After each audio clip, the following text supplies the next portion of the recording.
وظیفہ حضرت مجدد الفسانی رحمۃ اللہ علیہ، لا حول ولا قوة الا باللہ۔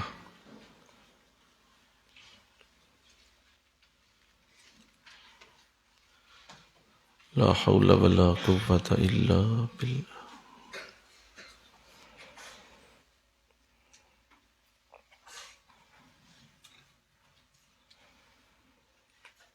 لا حول ولا قوة الا باللہ۔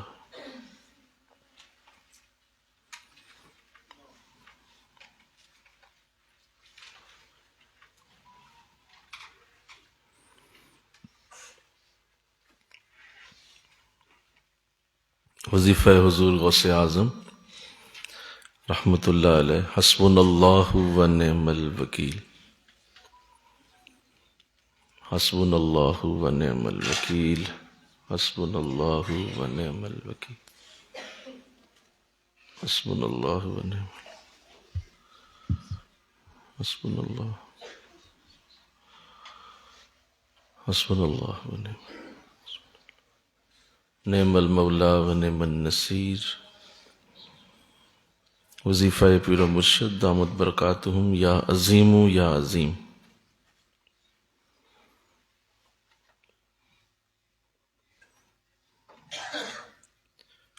یا عظیم یا عظیم، یا عظیم یا عظیم۔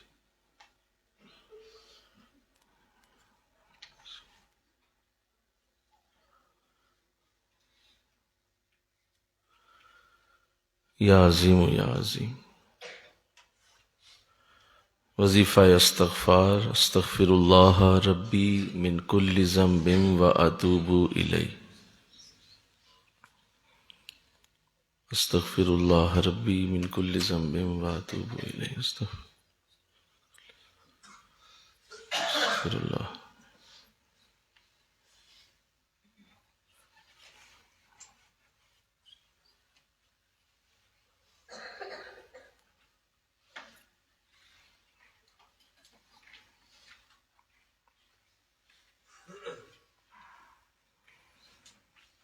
صلی اللہ علی حبیبہ محمد وآلہ وسلم، صلی اللہ علی حبیبہ محمد وآلہ وسلم۔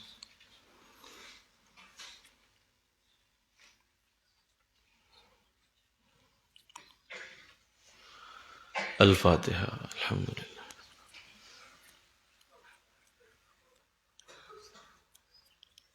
صلی اللہ علیہ۔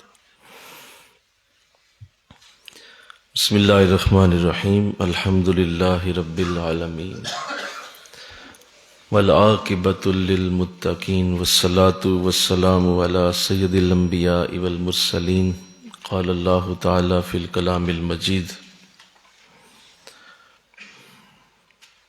هل يستوي الذین یعلمون والذین لا یعلمون، صدق اللہ العظیم۔ وقال رسول اللہ صلی اللہ علیہ وسلم، ربی زدنی علما، صدق اللہ العظیم وصدق رسولہ النبی الکریم۔ مل کے پڑھیے، الصلاۃ والسلام علیک یا رسول اللہ وعلی آلک واصحابک یا سیدی یا حبیب اللہ، الصلاۃ والسلام علیک یا رحمۃ للعالمین وعلی آلک واصحابک یا سیدی یا خاتم النبیین۔ نہایت ہی معزز و محترم حاضرین و سامعین، الحمدللہ ماہ رمضان المبارک کی مبارک ساعتیں مجھے اور آپ کو اللہ نے زندگی میں ایک بار پھر عطا فرمائیں۔ اس پہ ہم اللہ کا شکر ادا کرتے ہیں کہ ہم زندہ ہیں، اپنی زندگی کے ساتھ، سانسوں کے ساتھ، زمین پہ چلتے ہوئے ایک بار پھر اللہ نے ہم سب کو رمضان دکھایا اور یہ خوبصورت دن نصیب ہوئے۔ آقا دو جہاں صلی اللہ علیہ وسلم ہمیشہ رمضان کے آنے سے پہلے بار بار یہ دعا فرمایا کرتے، اے اللہ مجھے خیریت سے رمضان تک پہنچا دے۔ تو الحمدللہ یہ حضور کی اس تڑپ کو جو آپ رمضان کے آنے سے پہلے یہ الفاظ اپنی زبان پہ لاتے تھے، تو اس سے اندازہ ہوتا ہے کہ رمضان کتنے قیمتی لمحات کا نام ہے۔ بے شمار برکتیں رحمتیں نصیب ہوں گی، لیکن آج کی ہماری گفتگو اور آج کا ہمارا یہ موضوع جو گزشتہ 15 سالوں سے آئیے دین سیکھیے کورس کے نام سے ہم جمع ہوتے ہیں، اس پہ ہم اللہ کا شکر ادا کرتے ہیں، الحمدللہ کہتے ہیں کہ اس نے ہمیں رمضان کی بہاروں میں اپنے دین کو سیکھنے کا موقع دیا۔ آج 15 سالوں سے یہ مستقل مزاجی اور بڑی استقامت سے ہوتا ہوا کورس اس بات کی ضمانت ہے کہ اللہ نے اسے قبول فرمایا، ورنہ کوئی چیز جو قبول اللہ نہ کرے اس کی دوبارہ توفیق نہیں دیتا۔ یہ دوبارہ توفیق ملنا اس بات کی ضمانت ہے کہ اللہ نے تمہیں پسند کر لیا، کیونکہ وہ کسی کو جو پسند کر لے تو اسے اپنی بارگاہ سے جانے نہیں دیتا، اور جس کو وہ نہ کرے اسے بھیج دیتا ہے، اسے واپس آنے نہیں دیتا۔ تو اللہ نے توفیق دی، آپ سب یہاں جو گزشتہ 15 سالوں سے ہمارے ساتھی ساتھ ہیں، اللہ ان سب کو سلامت رکھے، اور اللہ نے برکتیں دی ہیں، یہ جانتے ہیں کہ کس قدر یہ بڑی کرم نوازی کے دن ہوتے ہیں۔ تو یہ رحمتیں اور فضل جو ابھی رمضان شروع ہوا آج سے، وہ کون لے سکتا ہے؟ جسے علم ہوتا ہے۔ اگر وہ علم ہی نہیں رکھتا تو پھر وہ برکت بھی نہیں لے سکتا۔ یہ لازم ہے کہ آپ پہلے جانیں کہ آپ کس مہینے میں ہیں، اور آپ کو اس کی عزت کا پتہ ہو، آپ کو اس کے معاملات کا علم ہو، تبھی آپ وہاں کی اس رحمتوں کی کرم نوازیوں کی جھولی پھیلا کر اللہ سے مانگ سکیں گے۔ اس لیے علم ہونا ضروری ہے۔ ایک جاہل کے لیے 100 رمضان بھی برابر ہیں، اور ایک عالم کے لیے 2 نفل بھی بہت بڑے ہیں۔ علم والا 2 نفلوں سے ہی اللہ کو پا جاتا ہے، اور جاہل 100 رمضان سے بھی اللہ کو نہیں پا سکتا۔ اس لیے علم ہونا اور سمجھنا جاننا، یہی اصل میں رمضان کی عزتیں لینا ہے۔ تو میں نے ابھی آیت کریمہ آپ کی خدمت میں پڑھی ہے۔ آپ سب جو یہاں کے بیٹھیں گے، ابھی آج سے یہ کورس شروع ہوا ہے اور یہ 20 دن ہیں، یہ اصل میں سارا ایک ہی ایجنڈے کے اوپر ہے۔ اس پورے کورس کا صرف ایک ہی مقصد ہے، اللہ ہمیں عالم بنا دے۔ انشاءاللہ کہو ذرا سا، اللہ ہمیں علم والا بنا دے، ہم جاہلوں سے نکل جائیں، ہماری جہالت ختم ہو جائے، ہمارے اندر سے جو یہ جہالت کے اندھیرے ہیں، یہ جہالت کی جو نحوستیں ہیں، یہ ہمیں اللہ اس سے بچا لے۔ یہ اصل میں مقصد ہے۔ باقی اس مہینے کی ویسے ہی بڑی برکت، وہ تو آپ ایک سبحان اللہ کہیں گے تو 70 سبحان اللہ کے برابر ہے، ایک فرض پڑھیں گے 70 فرض ہیں، 2 نفل پڑھیں گے فرضوں کے برابر ہیں، تو وہ تو برکتیں اپنی جگہ ہیں۔ اصل مقصد یہ ہے کہ آپ کا علم کا لیول بلند ہو جائے، آپ اس شخص سے علیحدہ ہو جائیں جو بے علم ہے۔ قرآن نے اسی لیے فرمایا، کیا تم یہ سوچتے ہو هل يستوي الذين يعلمون والذين لا يعلمون؟ کیا تم یہ سوچ سکتے ہو کہ علم والا اور جاہل برابر ہو سکتے ہیں؟ کیا یہ ایک طرح کے ہوتے ہیں؟ کیا ان دونوں کو ایک ہی پلڑے میں رکھتے ہو؟ تو قرآن کہتا ہے حل، کیا ایسا ہو سکتا ہے؟ اس کا مطلب ہے ایسا بولو نہیں ہو سکتا۔ تو یہ قرآن کا ایک انداز ہے کہ وہ تمہیں سمجھانے کے لیے اس طرح کے انداز اختیار کرتا ہے کہ کیا ایسا ہو سکتا ہے کہ ایک عالم اور جاہل یہ برابر ہو جائیں۔ تو اللہ توفیق عطا فرمایا۔ آقا دو جہاں صلی اللہ علیہ وسلم نے ارشاد فرمایا، عالم کو عابد پر ایسی فضیلت حاصل ہے جس طرح 14ویں کے چاند کو ستاروں پہ فضیلت حاصل۔ ایک عالم عبادت گزاروں کے اوپر اس طرح فضیلت رکھتا ہے جس طرح ستارے چاند کے سامنے آئے تو کوئی ان کا رنگ نظر نہیں آئے گا، چاند ہی نظر آئے گا۔ تو اس طرح حضور فرما رہے ہیں ایک عالم کو عابد پہ فضیلت ہے۔ پھر ارشاد فرمایا، شیطان پر 1000 عبادت گزاروں سے بھی زیادہ ایک عالم بھاری ہوتا ہے۔ شیطان کے لیے 1000 عبادت گزار اور دوسری طرف ایک عالم، تو علم والا اس کے لیے زیادہ بھاری ہے اور اس کو سنبھالنا اس کے لیے مشکل. تو لہذا علم کی مجالس اور علم میں بیٹھے ہوئے لوگوں کے ساتھ بیٹھ جانا یہ حضور کا بھی طریقہ ہے. مل کہو نا سبحان اللہ. آپ نے وہ حدیث بارہا سنی ہے کہ 2 حلقے لگے ہوئے تھے، ایک طرف اللہ کا ذکر کرنے والے لوگ بیٹھے ہوئے تھے، ذکر ابھی ہم کر رہے تھے، بولو ذکر کا حلقہ لگا ہوا تھا، اور ایک طرف علم والے بیٹھے ہوئے تھے. وہ علم کی گفتگو ہو رہی تھی، کوئی مسئلہ مسائل بیان ہو رہے تھے، تو وہ ساری گفتگو حضور نے سنی. ایک طرف ذکر والے ذکر کر رہے، حضور نے ذکر بھی سنا دونوں کا. تو ارشاد فرمایا کہ اب میں تمہیں بتاتا ہوں کہ میں کہاں بیٹھوں جا کے، کیا ذکر والوں میں بیٹھوں یا جو علم کی گفتگو کر رہے ہیں وہاں بیٹھوں. تو صحابہ دونوں دیکھ رہے تھے کہ اب حضور کدھر جاتے ہیں، کیا یہ ہمیں جوائن کرتے ہیں یا دوسرے کہتے ہیں ہمیں جوائن کرتے ہیں، کدھر رہتے ہیں. تو آقا اسلام نے ارشاد فرمایا انما بعثت معلما، مجھے اللہ نے علم والا استاد بنا کے بھیجا. تو حضور نے جا کے اس حلقے میں بیٹھنا پسند فرمایا جہاں علم کی باتیں ہو رہی تھیں. تو اس سے پتہ چلا کہ یہی اصل میں وہ حضور کا وہ طریقہ ہے، اور حضور آتے ہی علم والوں میں ہیں. جہلاء کے ساتھ آپ کا کوئی تعلق نہیں، اور جہلاء کی حضور کے ساتھ کوئی جو ہے وہ نسبت ہی کوئی نہیں ہے. حضور عالم ہیں، آپ کا قرآن علم ہے، آپ کے جتنے بھی ماننے والے پیار والے سارے عالم، کوئی جاہل نہیں ہوا. تو الحمدللہ یہ پورے 20 دن ابھی گزریں گے، اس کے پیچھے ایک ہی ایجنڈا ہوگا کہ اللہ ہمیں بس علم عطا کرے، اور جب علم آئے گا تو عمل بھی ساتھ لائے گا. علم اور عمل دونوں جڑے ہوئے ہیں، یہ علیحدہ علیحدہ نہیں ہوتے. آپ صرف عمل والے ہیں، علم والے نہیں ہیں، فائدہ کوئی نہیں ہے. اور علم والے ہیں تو امید ہے عمل والے بھی ہو جائیں گے انشاءاللہ. تو اللہ عمل کی توفیق بھی دے دے گا. پھر آقا اسلام نے ارشاد فرمایا، سنیے، اللہ جس کے لیے بھلائی کا ارادہ فرماتا ہے اسے دین کی سمجھ عطا کر دیتا ہے. اسے سمجھ آ جاتی ہے دین کی، یہ اس کا ارادہ ہے کہ میرا بندہ اب بھلائی پائے گا، اسے دین کی سمجھ آنا شروع ہوگا. تو اللہ توفیق دے دے. ارشاد فرمایا، جس طرح آسمان پر ستارے ہیں اسی طرح زمین پہ اللہ نے علماء ستاروں کی شکل میں پیدا کیے.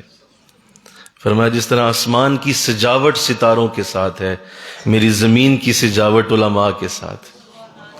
یہ علم والے زمین کو سجا دیتے ہیں، ان کا وجود زمین کی برکت ہے، ان کا وجود زمین کی رحمت ہے، ان کے وجود سے زمین بستی ہے، ان کے وجود سے زمین کے تمام کرم کے اللہ کی طرف سے اترنے والے بادل وہ سارے علماء ہی زمین کی طرف لے کے آتے ہیں.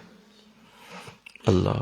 پھر ارشاد فرمایا، جو علم کے راستے پر چلا وہ جنت کے راستے پر چلا دیا گیا، اس کے لیے جنت کا راستہ آسان کر دیا گیا. جو علم لینے کے لیے کسی جگہ پہنچ گیا، بیٹھ گیا کہ میں وہاں سے علم لوں گا، اس علم کی وجہ سے جنت اس کے لیے آسان ہو گئی. اب جنت کی طرف جانا آسان ہو گیا. علم کی اگر بات سمجھنی ہو تو ہمیں اصحاب صفہ پہ غور کرنا ہوگا. کن پہ بولیے؟ اصحاب صفہ. یہ تقریباً 70 کے قریب لوگ تھے جو مسجد نبوی شریف میں ایک چبوترا ہے تقریباً 1.5 فٹ اونچا ہے، اس پہ علیحدہ بیٹھا کرتے تھے اور حضور علیہ السلام انہیں آ کے پڑھایا کرتے تھے. یہ مسجد نبوی کے طالب علم تھے اور حضور ان کے استاد تھے. یہ علم کی پیاس بجھانے آیا کرتے تھے اور یہ آ کے وہاں بیٹھتے تھے. کچھ صحابہ ان میں ایسے تھے جو رہائش گزین تھے، وہ مسجد میں ہی رہتے تھے، ان کا کوئی ٹھکانہ نہیں تھا تو وہ مسجد میں ہی وقت گزارتے تھے. اور کچھ ایسے تھے جو مدینہ کے رہائشی تھے، وہ آ کے کچھ دیر بیٹھتے اور حضور سے سیکھتے، پھر اپنے اپنے گھروں کو چلے جاتے اور حضور سے گفتگو فرماتے. کچھ ایسے تھے جو دوسرے ملکوں سے آئے ہوئے تھے، جو دوسرے ملکوں سے آ کے تو وہاں کے آ کی حاضری دیا کرتے اور بیٹھا کرتے اور وہیں موجود رہتے اور کہیں نہیں جاتے تھے. حضرت صہیب رومی رضی اللہ تعالیٰ عنہ، حضرت سلمان فارسی رضی اللہ تعالیٰ عنہ، حضرت بلال حبشی رضی اللہ تعالیٰ عنہ، یہ دوسرے ملکوں کے تھے. بولو، یہ آ کے وہاں پہ مستقل رہتے. تو یہ ایک پورا ایک علم کا حلقہ ہوتا جو حضور لگایا کرتے تھے. اور اس حلقے کی کمال بات یہ تھی کہ یہ حلقہ 24 گھنٹے ہی لگا رہتا تھا. یعنی یہ وہ مدرسہ ہے جس کی کوئی ٹائمنگ نہیں تھی. یعنی ہمارے ہاں تو جامعات ہوتے ہیں صبح 8 سے شروع ہوں گے 2 بجے بند ہو جائیں گے، لیکن یہ ایسا حلقہ ہے جس کی کوئی ٹائمنگ نہیں ہوتی تھی. حضور جب چاہتے انہیں بٹھا لیتے اور آپ انہیں قرآن و حدیث اور اپنی گفتگو سے مزین فرمایا کرتے. تو یہ سارے صحابہ علم کی پیاس والے تھے، اور ان میں جتنے بھی لوگ بیٹھے، آپ اصحاب صفہ کے نام کھولیں، وہ سارے کے سارے ہی روشن ستاروں کی طرح امت کے کام آئے، کیونکہ انہوں نے علم کا وہ حلقہ اس وقت جو حضور کے ساتھ بیٹھ کے، حضور کی معیت میں بیٹھ کے علم سیکھا، وہ ساری کائنات کو روشن کر گیا. اور آقا دو جہاں صلی اللہ علیہ وسلم آپ جب انہیں پڑھایا کرتے تو بعض اوقات ایسا ہوتا کہ حضور اپنی کسی مصروفیت کی وجہ سے کسی کام میں مشغول ہوتے تو اللہ قرآن میں آیتیں اتار کے فرماتا، میرے نبی اپنا چہرہ ان سے دور نہ کرنا. حضور مصروفیت کی وجہ سے ادھر ادھر کہیں ہو جاتے تو قرآن کی آیت آ جاتی کہ آپ ذرا توجہ کیجیے، یہ علم والے آئے ہوئے ہیں، یہ علم کی پیاس والے بیٹھے ہیں، یہ آپ سے کچھ سیکھنے آئے ہوئے ہیں، تو حضور توجہ فرمائیے. تو حضور آ جاتے، اور آپ ایک دن ایسا ہوا تو آپ مسلسل بار بار غور سے آپ صحابہ کو دیکھ رہے ہیں. تو صحابہ نے فرمایا، حضور آج بہت زیادہ بار بار آپ کی نظر کرم ہماری طرف اٹھ رہی ہے. پہلے تو ایسا نہیں تھا. فرمایا، مجھے میرے رب نے حکم دیا ہے تجھے دیکھنے کا، تو میں اپنے رب کا حکم پورا کر رہا ہوں کہ اس کی طرح ان کی طرف توجہ کریں. تو لہذا علم والوں کی بڑی شان ہے، طالب علم کی بڑی شان ہے. اور میری آپ سے گزارش ہے کہ ہمیشہ زندگی میں طالب علم رہیے گا، کبھی بھی اس سے باہر نہ نکلیے گا. اور اپنے آپ کو کبھی کسی عمر میں بھی، چاہے آپ کی داڑھی آپ کے بال سارے ہی سفید ہو جائیں، پھر بھی نہ کہیے گا کہ میں عالم ہو گیا ہوں.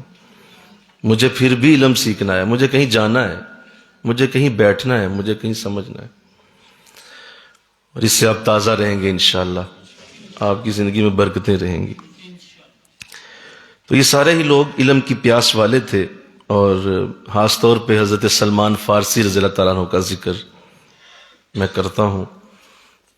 کیا شان پائی آپ نے کہ یہ علم کی تلاش میں فارس سے چلتے ہیں، اور جب حضور کے پاس آتے ہیں اور آپ ایمان لاتے ہیں تو اس قدر علم کی آپ جستجو رکھنے والے، تانگ رکھنے والے، اتنا علم کو سیکھنے کا جذبہ تھا کہ آقا دو جہاں نے آپ کے بارے میں فرمایا کہ اگر علم اوج ثریا پہ بھی ہو، اگر علم اوج ثریا پہ بھی ہو تو اے سلمان تو اسے وہاں سے بھی کھینچ کے لا سکتا ہے. تو یہ آپ کے جذبے کی ایک حضور نے ایک تصویر ہمارے سامنے رکھی ہے. اتنا علم سیکھنے کا جذبہ تھا. اور یہ وہ واحد صحابی ہیں جنہیں حضور علیحدہ عشاء کے بعد بلایا کرتے تھے. حضرت ابوبکر بھی تھے رضی اللہ تعالیٰ عنہ، حضرت عمر سے بھی ہوتی تھی. ان کے ساتھ بہت زیادہ سٹنگ آپ فرماتے تھے کیونکہ ان کی عمر 90 سال سے زیادہ تھی. کتنے سال؟ یہاں تو بٹھائیں کو بیٹھا 90 سال، کسی کو پرواہ کوئی. تو 90 سال کی عمر سے زیادہ شخص ہے، اسے حضور عشاء کے بعد آپ بلا لیا کرتے، اور اکثر آپ پھر لمبی گفتگو کرتے. امہات المومنین کو اس پہ بڑا رشک ہوا کہ یہ عجیب آدمی ہے، ہر روز حضور اسے بلا لیتے ہیں اور لمبی گفتگو کرتے ہیں، باتیں کیا ہوتی ہیں؟ جب تھوڑا سا غور کیا تو پتہ چلا کہ اللہ کی معرفت کی باتیں کرتے ہیں دونوں بیٹھ، معرفت خدا کی گفتگو. اللہ. اسی طرح حضرت ابن کعب رضی اللہ تعالیٰ عنہ، یہ بھی اصحاب صفہ میں سے ہیں. یہ بہت خوبصورت تلاوت قرآن فرماتے تھے. ان کی تلاوت قرآن ایک اعلیٰ پیمانے کی اور بڑی غنائیت والی، اور عرب میں تو ویسے ہی غنا ہے اور بڑا اعلیٰ انداز ہے، وہ تو ویسے ہی عرب ہیں، تو یہ بہت خوبصورت تلاوت فرماتے تھے۔ تو اللہ کی بارگاہ سے اور حضور کی بارگاہ سے اتنا مقبول تھے آپ کہ اکثر حضور آپ کو بلا کے علیحدہ فرماتے، ابن کعب میں بیٹھا ہوں، تو بیٹھا ہے، مجھے تو قرآن سنا، آج خود قرآن سنتے حضور۔ تو ایک دن آپ نے، حضور نے ان سے سورہ غاشیہ سنی۔ کون سی سورت؟ سورہ غاشیہ۔ کبھی پڑھیے اسے، حل آتا کا حدیث الغاشیہ، بہت خوبصورت صورت ہے۔ تو حضور نے سنی تو اللہ کی بارگاہ سے حضرت جبریل علیہ السلام حاضر ہوئے، فرمایا کہ اے اللہ کے رسول، اللہ السلام کہتا ہے، اور یہ جو ابھی تلاوت ہوئی ہے اللہ کو بڑی پسند آئی ہے، ابن کعب سے فرمائیے دوبارہ پڑھیں۔ تو حضور نے ابن کعب سے فرمایا، کعب اللہ کی بارگاہ سے تیرے لیے پیغام ہے، دوبارہ یہی صورت سنا۔ حضرت کعب فرمانے لگے، حضور سناؤں گا، ضرور سناؤں گا، لیکن یہ تو بتا دیجئے کیا اللہ نے میرا نام لیا؟ کیا میرا نام لے کے میری بات کی گئی؟ فرمایا ہاں ابن کعب، تیرا نام تیرے رب نے لیا۔ تو یہ وہ لوگ ہیں جو علم والے تھے اور وہاں بیٹھ کے علم پڑھا کرتے تھے، اللہ نے ان کی اتنی قدر فرمائی۔ اسی طرح ایک صحابی حضور کے، حضرت عبداللہ ابن مکتوم، یہ نابینا تھے اور دیکھ نہیں پاتے تھے، اکثر حضور کے پاس آیا کرتے۔ ایک بار آپ آئے تو حضور کسی وفد کے ساتھ گفتگو میں مصروف تھے، اور وفد بیٹھا ہوا تھا، کفار کا کوئی آیا ہوگا، حضور ان سے گفتگو میں مصروف تھے۔ اب یہ بھی آ گئے تو حضور نے انہیں دیکھا، انہوں نے حضور کی آواز سنی، کیونکہ ظاہر ہے دیکھ تو نہیں سکتے تھے، آواز سنی تو سلام کیا، حضور نے جواب بھی دے دیا۔ اب جواب بھی جب سن لیا تو حضور پھر تھوڑی دیر کے لیے ان کی طرف سے توجہ ہٹا دی اور ان کی طرف توجہ کر لی جو بیٹھے ہوئے تھے۔ اب ان سے حضور باتیں کر رہے ہیں، اب یہ انتظار میں ہیں کہ میری طرف کب توجہ ہوگی، یہاں تک کہ یہ خود ہی بول پڑے، فرمانے لگے حضور مجھے بھی بتائیے آپ انہیں کیا بتا رہے ہیں۔ تو حضور نے چہرہ انور تھوڑا سا پھیرا، لیکن آپ کے چہرے پہ تھوڑا سا ناگواری کے تھوڑے اثرات پیدا ہو گئے، کیونکہ آپ گفتگو کرتے ہوئے ٹوکے گئے، کیونکہ آپ کر رہے تھے تو آپ کو روک کے کہا گیا کہ میری طرف توجہ کیجیے۔ تو حضور نے کوئی لفظ نہیں ارشاد فرمائے اور آپ نے گفتگو ادھر ہی جاری رکھی۔ ایسا اس لیے کیا گیا، ایک مثال دیتا ہوں کہ اگر کسی ڈاکٹر کے پاس دو مریض آ جائیں، ایک مریض وہ ہے جو کینسر کا ہے، جس کا مرض بہت بڑا ہے، اور دوسرا جو نزلے زکام کا ہے، تو اب نزلے زکام والے کو تھوڑا سا انتظار کروایا جا سکتا ہے، ایسے ہی ہے بولو، کیونکہ اس کا مرض اتنا بڑا نہیں ہے، وہ تو ٹھیک ہے، اتنا مسئلہ نہیں، لیکن وہ جو دوسرا ہے اس کا مرض بہت بڑا ہے، اسے انتظار نہیں کرایا جا سکتا، اس کو فوراً آپ ٹریٹ کریں گے۔ تو ایسے وہ جو کافر بیٹھے ہوئے تھے وہ مرض کفر میں مبتلا تھے، حضور ان کی طرف توجہ فرما رہے تھے، گفتگو فرما رہے تھے۔ یہ تو اپنا ہی بندہ تھا کہ چلو کوئی بات نہیں، اگر تھوڑی دیر بعد بھی اس سے بات ہو جائے گی تو کوئی حرج نہیں ہے، تو حضور نے اس کو، آپ نے تھوڑی دیر انتظار کروا لیا۔ اللہ نے اس بات کو بھی قرآن میں درج کر دیا۔ مجھے کہو نا سبحان اللہ۔ آپ ذرا اپنی شان سنیں، میں اپنی شان کیا بتاؤں، آپ اپنی شان سنیں۔ آج ہم سب طالب علم ہیں نا، بولو تو کتنے عظیم ہیں وہ لوگ جن کو اللہ قرآن میں اس طرح درج کرے۔ عبسا وتولا ان جاءہ الاعمی یومئذ نائم۔ اے نبی آپ نے یہ کیا کر دیا، عبسا وتولا، آپ نے اپنا چہرہ پھیر لیا اس کی طرف سے۔ ان جاءہ الاعمی، جب آپ کے پاس ایک نابینا حاضر ہوا۔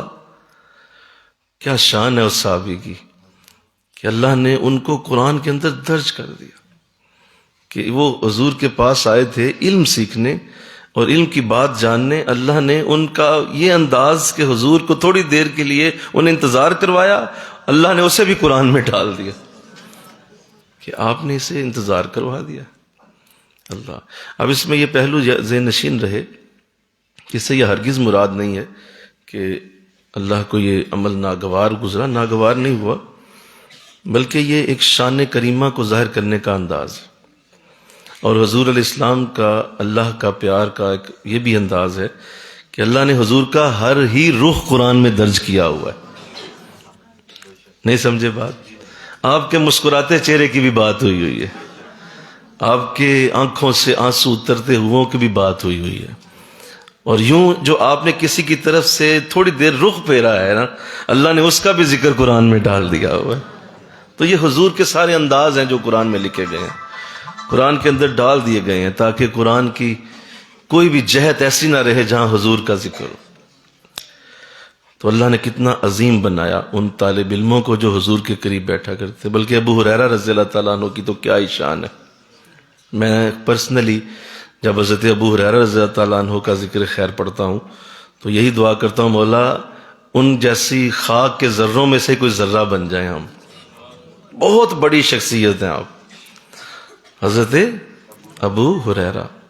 اصل نام کچھ اور ہے، لیکن چونکہ بلیوں سے بڑا پیار تھا، بلیاں اکثر آپ اٹھائے پھرتے تھے، تو ایک دن دیکھا کہ جھولی میں بھی بلی ہے، ہاتھ میں بھی بلی ہے، کندھے پہ بھی بلی ہے۔ تو حضور نے دور سے دیکھ کے مسکرا کے فرمایا، او بلیوں کے باپ ابو ہریرہ۔ وہ ایسا جڑا کہ اب حشر تک ابو ہریرہ ہی کہلائیں گے، بلکہ جنت میں بھی ابو ہریرہ ہی کہلائیں گے۔ اصل نام کچھ اور ہے، لیکن حضور نے صرف اتنا بول دیا دیکھ کے کہ بلیاں اٹھائی ہوئی ہیں، تو او بلیوں کے باپ ابو ہریرہ کہہ دیا۔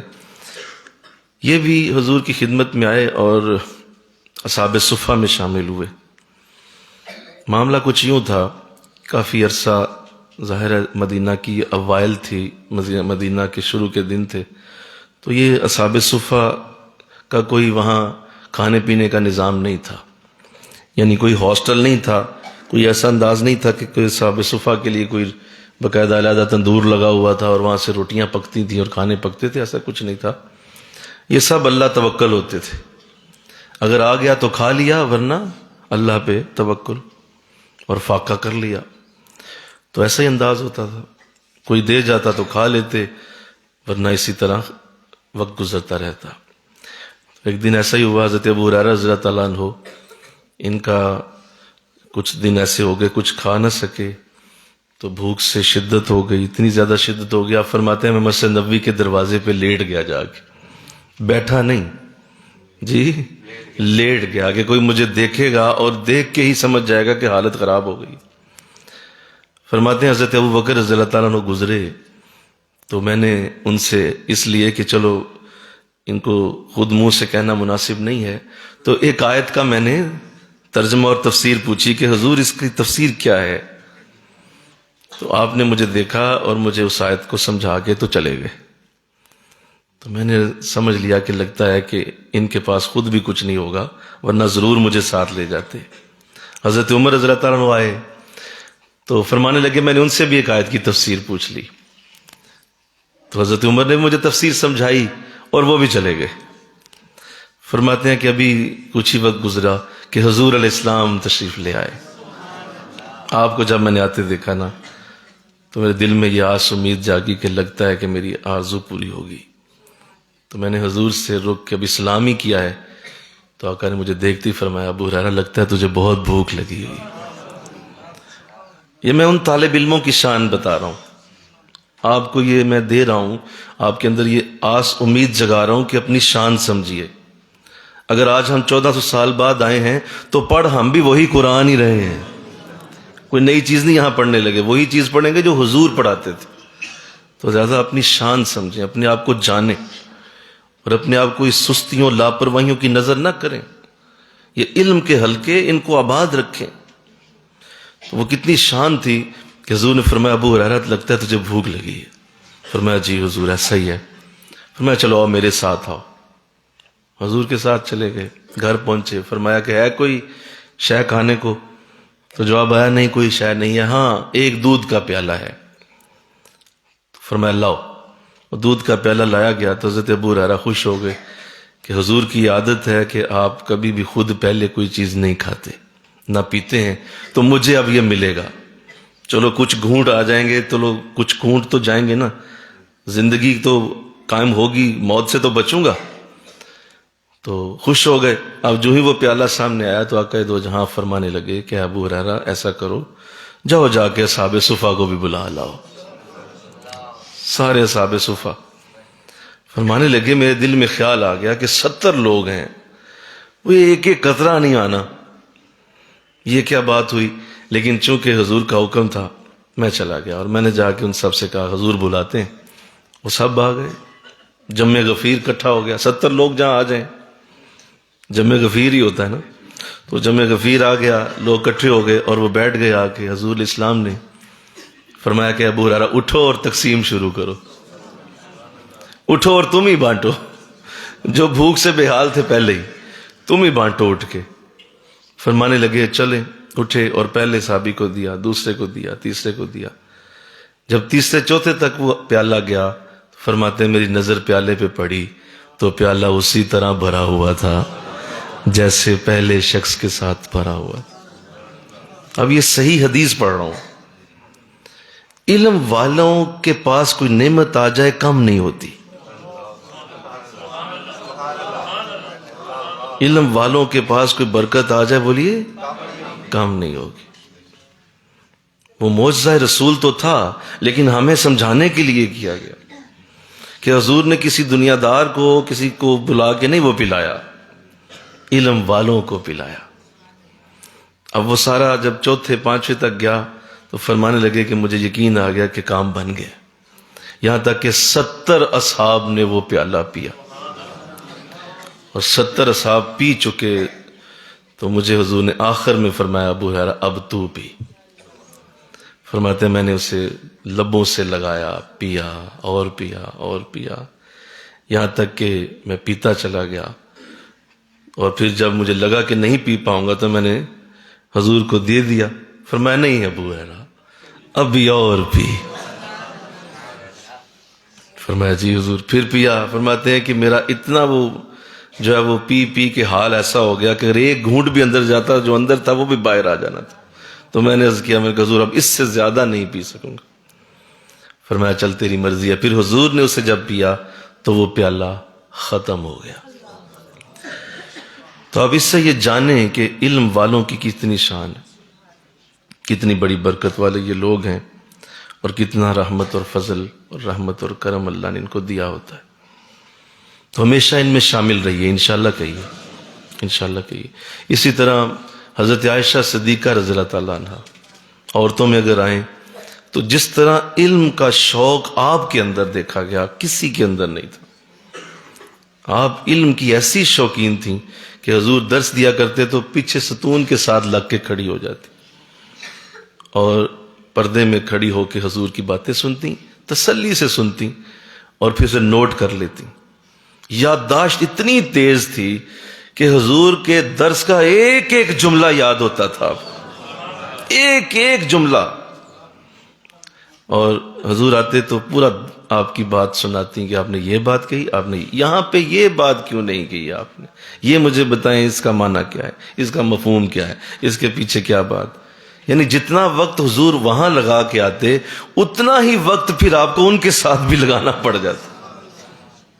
ایسا علم کا شوق تھا اور اس علم کی ایسی رسیاں تھی کہ اللہ نے حضور کی آدھی زندگی کا علم آپ سے ہی دنیا کو پہنچایا. اور اگر آپ وہ نہ ارشاد فرماتی تو حضور کی سیرت دنیا سے چھپی رہ جاتی. تو اللہ ہمیں ایسا بنا دے، آمین کہو. اور ہم ایسے ہی انداز اختیار کریں، ہمیشہ اپنے بزرگوں کے ساتھ علم کے لیے وابستہ رہیں. پیوستہ رہ شجر سے امید بہار رکھ. یہ کبھی پیوستگی نہ چھوڑیے، یہ پیوستہ رہنا ہوتا ہے.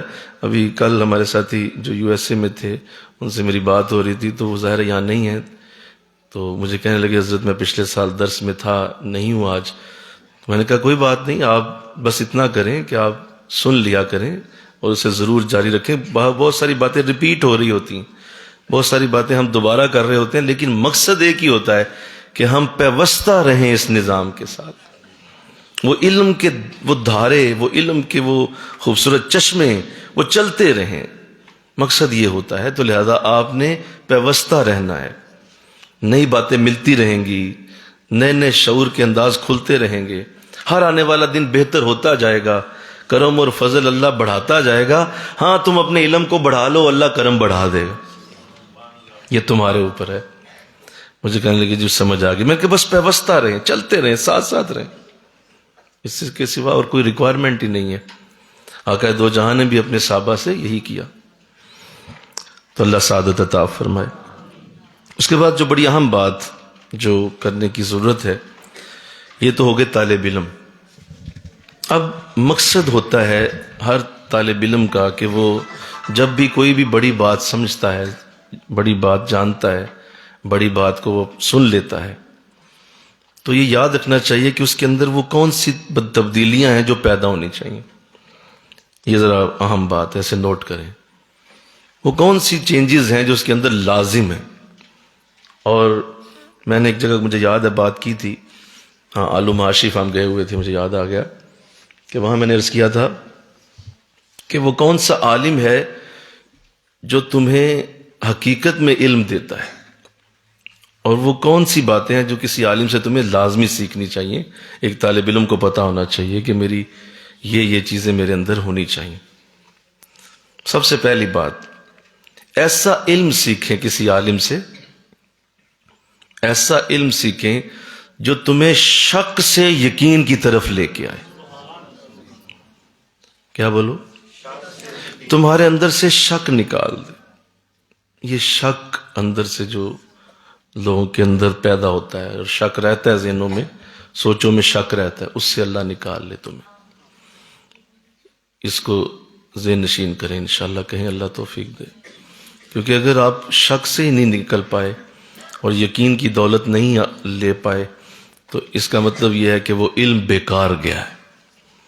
ابھی میں نے جو حدیثیں عرض کی ہیں، اس سے آپ کا یہ شک دور ہو جانا چاہیے کہ جو بے علم آدمی ہوتا ہے اس کے پلے کوئی شے نہیں ہوتی، اور علم والے کے پلے سب کچھ ہوتا ہے۔ یہ شک سے یقین میں آ گئے، اور اگر یہ یقین نہیں پیدا ہوا تو اس کا مطلب ہے کہ آپ کو اس عالم سے کچھ نہیں ملا۔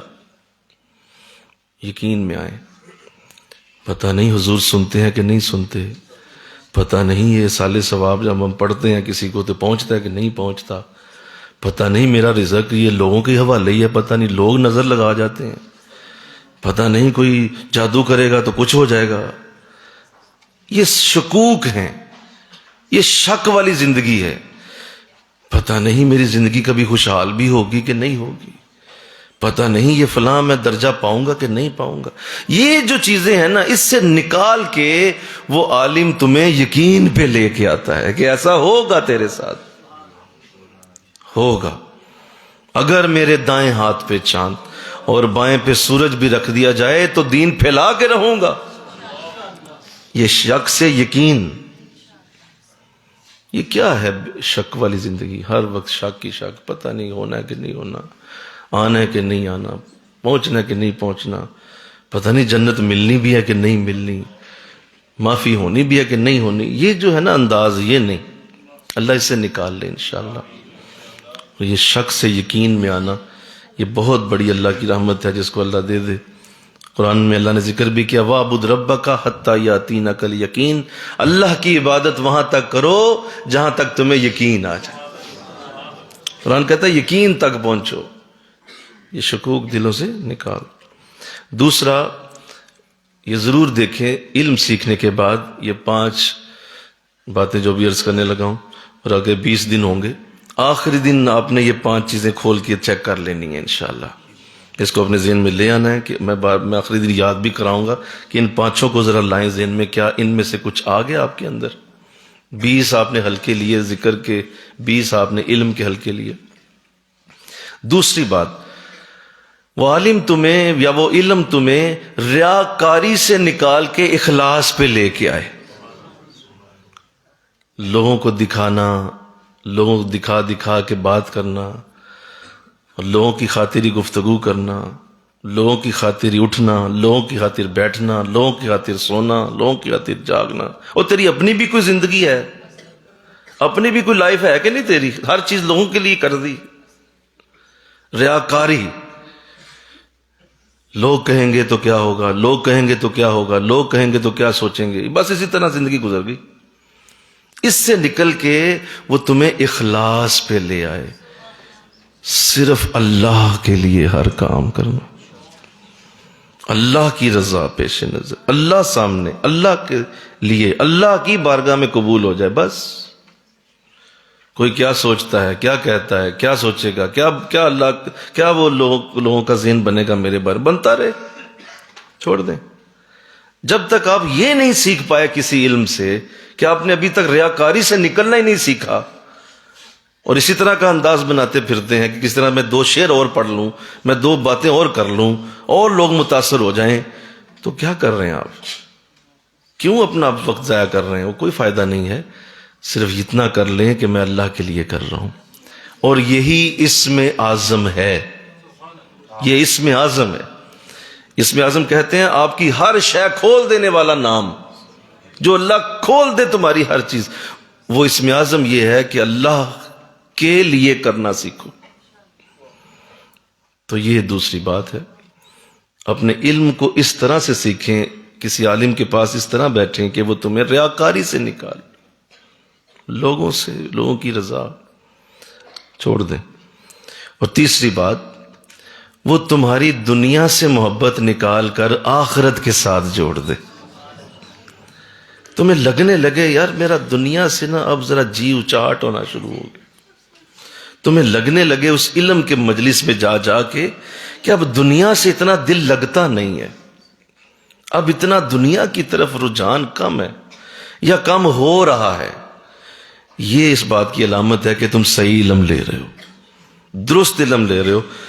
ورنہ لوگ یہی سکھا رہے ہیں 2 کوٹھیوں سے 4 کیسے بننی ہے، 4 سے 6 کیسے بننی ہے، 1 دکان سے 2 دکانیں کیسے ہونی ہیں، یہ کون سی پھونک ماریں گے پیر صاحب کہ میرے 2 بچے اور ہو جائیں گے، یہ کون سا جو ہے وہ کام کریں گے کہ اور زیادہ میری دولت بڑھ جائے گی۔ یہ دنیا کی طرف ہی رجحان جا رہا ہے تو سمجھ لو غلط بندے کے پاس چلے گئے ہو۔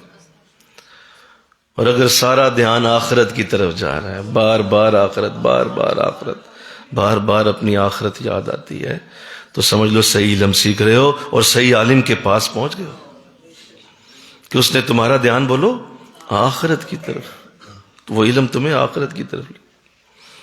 اگلی بات فرمایا وہ علم سیکھیے یا اس عالم کے پاس بیٹھیے جو تمہیں تکبر سے نکال کے عاجزی کے اوپر لے کے آئے، تمہارے اندر کا سریا باہر نکالے، تمہارے اندر کی جو گندگی اور اپنے آپ کو بڑا سمجھنا کچھ عمر نکال کے رکھ دے تمہارے اندر کے اس طرح کے جذبات کا، پیچھے بٹھائے تجھے اور اس طرح کا انداز اختیار کروائے کہ جناب یہاں عاجزی ہے، یہاں کوئی نہیں سنی جاتی کسی کی بھی، کوئی بڑا جتنا مرضی آ جائے، وہاں تمہیں انداز ایسے نہیں ملیں گے، وہاں تمہیں اپنے زانو زمین پہ رکھنے پڑیں گے، جھکنا پڑے گا، اور اندر سے جو تمہارا کتا ہے نا، وہ اندر نفس کا، اس کو بار بار وہ چھانٹے مار مار کے ٹھیک کرتے ہیں اور تمہیں بتاتے ہیں کہ تمہاری اوقات کیا ہے، تمہارا کیا ہے اللہ کی نظر میں مقام، بتاتے ہیں کہ تو اصل میں کیا ہے۔ جب بار بار وہ اس طرح کے علم سے گزرتا ہے تو ایک وقت آتا ہے کہ اللہ اسے عاجزی عطا فرماتا ہے، اور پھر وہ عاجز ہو جاتا ہے، نہیں بھائی یہ واقعی بڑے لوگ ہیں بھائی، ہم تو چھوٹے لوگ ہیں، اور اندر سے وہ کہتا ہے میں چھوٹا ہوں۔ اور اگر تم یہ سیکھ گئے ہو کسی کے آگے جھکنا تو صحیح علم لے رہے ہو، اور اگر تمہیں یہ سکھایا جا رہا ہے نہیں لڑ ہو اور بدتمیزی کر اور جو ہے وہ بڑا بڑا مناظرے کر، جھکا لوگوں کو، اور یہ غلط ہے، یہ غلط ہو رہا ہے۔ تمہیں عاجزی سکھائی جا رہی ہے تو صحیح علم سکھایا جا رہا ہے، کیونکہ یہی آقا دو جہاں کی شان کریمہ ہے۔ حضور عاجز، اس کائنات میں سب سے بڑے عاجز انسان خود حضور ہیں، تو اللہ دے دے انشاءاللہ کہو۔ آخری بات، ایسا علم سیکھو اور ایسے عالم کے پاس بیٹھو جو تمہیں دشمنی سے دوستی کی طرف لے کے آ جائے، تمہارے اندر سے دشمنی کے جذبات بولو نکال دے، کسی سے کوئی دشمنی، کسی سے کوئی لینا دینا نہیں، کسی سے کوئی دل کے اندر حسد نہیں، غیبت نہیں، کوئی کسی کے لیے کینہ نہیں، کوئی غصہ نہیں کسی کے لیے نہیں. اور اس طرح دل صاف کر دے وہ مجلس، وہ علم کا حلقہ، وہ عالم کہ جب بھی تم اس کے پاس بیٹھو تو دوستی کی ہی بات کرے. یار نہیں ہے دوستی بھائی، پیاری بات کرو، لوگوں کو قریب کرو، لوگوں کو دور نہ کرو. بشرو ولا تنفرو، لوگوں کو خوشخبریاں سناؤ، نفرتیں نہ پھیلاؤ.